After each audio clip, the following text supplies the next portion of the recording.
अगर आप app stores के ऊपर जा रहे हैं तो आपको सबसे जो मेजर चीज़ का ख्याल रखना है वो उसकी पॉलिसीज़ हैं। एंड्रॉयड और आईओएस स्टोर दोनों की अपनी-अपनी पॉलिसीज़ हैं और पता नहीं क्यों लेकिन किसी वजह से ये जॉब एएसओ के ऊपर लोग डाल देते हैं कि एएसओ का काम है कि उसने पॉलिसीज़ को मॉनिटर करना है, देखना है और ऐप्स को रिव्यू करना है। जबकि मेरा ख्याल में ऐप स्टोर ऑप्टिमाइज़ेशन यानी कि ऐप मार्केटिंग और या ऐप के ऊपर एसईओ डिफरेंट है एज़ कम्पेयर टू जो गेम बना रहे हैं और जिन्होंने पॉलिसीज़ देख के गेम बनाई है वो डिफरेंट है।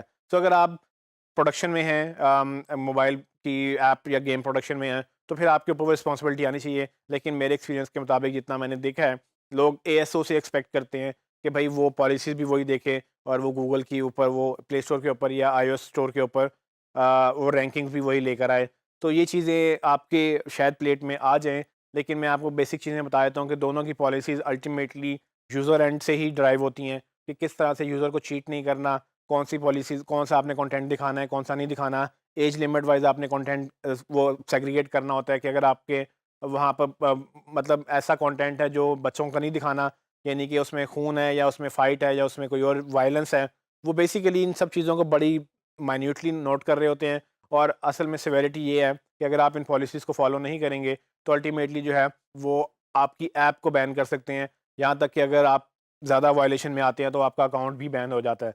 तो बेसिकली जिस तरह से एसईओ में आपकी वेबसाइट जो है वो आपके कंट्रोल में रहती है, यहाँ पर आपके कंट्रोल में कुछ नहीं है। यहाँ पर आप अपनी ऐप अपनी वेबसाइट पे या अपने सर्वर पे होस्ट नहीं करते, यहाँ आप उनके प्लेटफ़ॉर्म में होस्ट करते हैं। जब उनके प्लेटफ़ॉर्म में होस्ट करते हैं, सारा कुछ उनके कंट्रोल में होता है।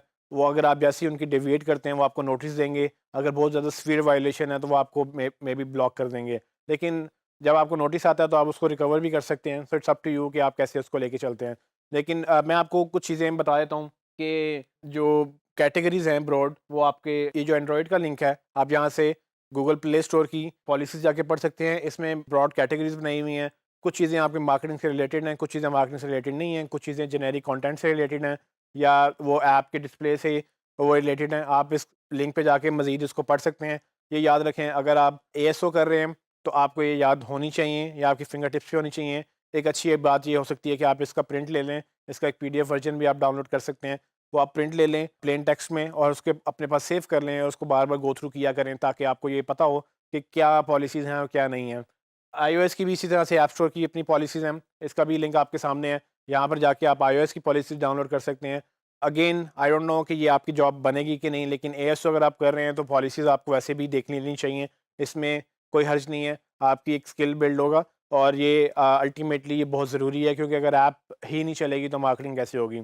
मार्केटिंग करने के लिए आपको ऐप चाहिए और ऐप को प्रॉपर प्रमोट करने के लिए आपको पॉलिसीज़ पढ़नी है और उसके अंदर आपने देखना है कि आप किस हद तक क्या चेंजेस कर सकते हैं, वो क्या चेंजेस आप ला सकते हैं। क्योंकि मार्केटिंग में अगेन जैसे कि मैंने पहले भी आपको चीज़ें बताई कि यूज़र एक्सपीरियंस हर प्लेटफ़ॉर्म देखता है। आपने अगर अपनी ऐप भी ग्रो करनी है, उसमें यूज़र एक्सपीरियंस मैटर करेगा। ये मैं आगे आपको चल के फैक्टर्स भी बताऊँगा कि किन फैक्टर्स पे ये प्लेटफ़ॉर्म डिसाइड कर रहे होते हैं, कौन ऊपर रैंक करेगा, कौन नीचे। उनमें ये यूज़र एक्सपीरियंस की भी बात आएगी और यूज़र एक्सपीरियंस तब बेहतर होगा जब आपको पॉलिसीज़ का पता होगा।